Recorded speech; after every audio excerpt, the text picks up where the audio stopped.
Renungan Tetes Embun. Renungan Tetes Embun, hari Selasa, 12 Agustus 2025.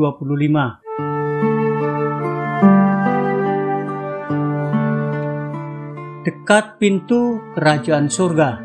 Kutipan dari Injil Matius bab 18 ayat 13. Dan aku berkata kepadamu, sesungguhnya jika ia berhasil menemukannya, lebih besar kegembiraannya atas yang seekor itu daripada atas yang ke-99 ekor yang tidak sesat.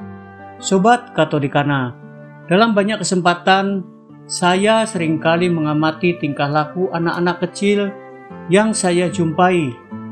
Mereka lugu dan polos, tatapan matanya penuh rasa ingin tahu, sekaligus takjub memandang dunia di sekitarnya. Jika anak itu melihat seekor bebek yang lewat atau ada di dekatnya, biasanya ia akan mencoba mendekat tanpa tahu risiko yang mungkin bisa saja dialaminya. Bila anak tersebut tak berani mendekat, dia kemungkinan akan bertanya jawab mengenai bebek tersebut dengan teman mainnya, orang tuanya, atau orang lain yang sedang mengasuh si anak ini. Saya dan Anda pun tentu mempunyai pengalaman serupa tapi tak sama dengan pengalaman di atas, bukan?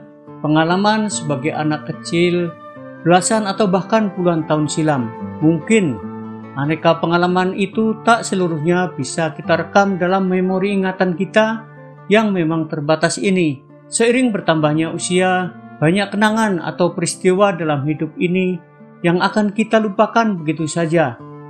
Jikapun ada yang masih kita ingat, mungkin hanya sebagian kecil dari kenangan-kenangan tersebut. Sobat Katolikana, bacaan Injil hari ini sangat menarik sekaligus mengajak kita untuk berefleksi kembali tentang tujuan akhir hidup kita masing-masing di dunia ini. Apakah saya termasuk 99 ekor dombanya yang ada di jalan yang benar, atau justru saya adalah salah satu domba yang tersesat? Tentu tak mudah menjawab pertanyaan reflektif ini. Barangkali selama ini kita merasa sudah melakukan banyak perbuatan yang kita anggap benar dan baik.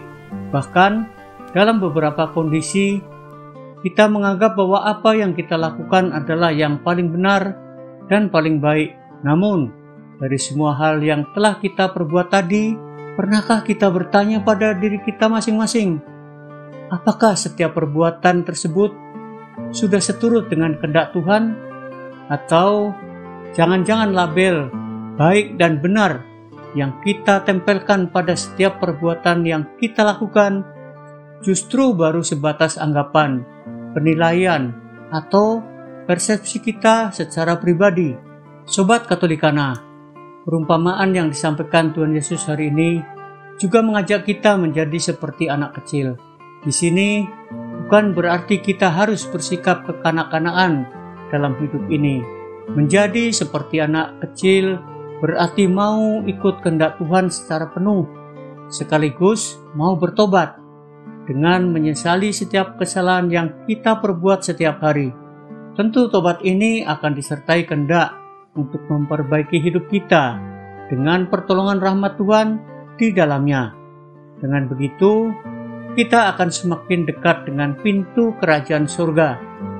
Sebab Bapamu yang di surga tidak menghendaki supaya seorang pun dari anak-anak ini hilang. Marilah berdoa. Dalam nama Bapa dan Putra dan Roh Kudus. Amin.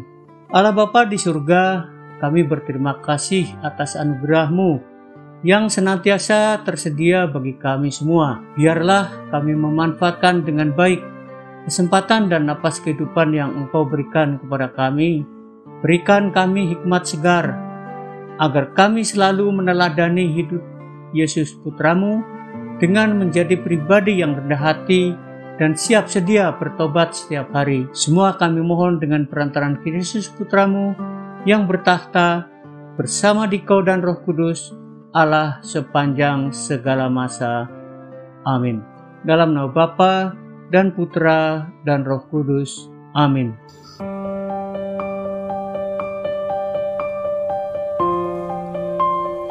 Demikian Anda telah mendengarkan Tetes Embun yang dipersembahkan oleh Radio Katolikana. Renungan Tetes Embun bisa Anda simak di Radio Katolikana, media sosial Radio Katolikana, dan YouTube Katolikana. Terima kasih dan sampai jumpa.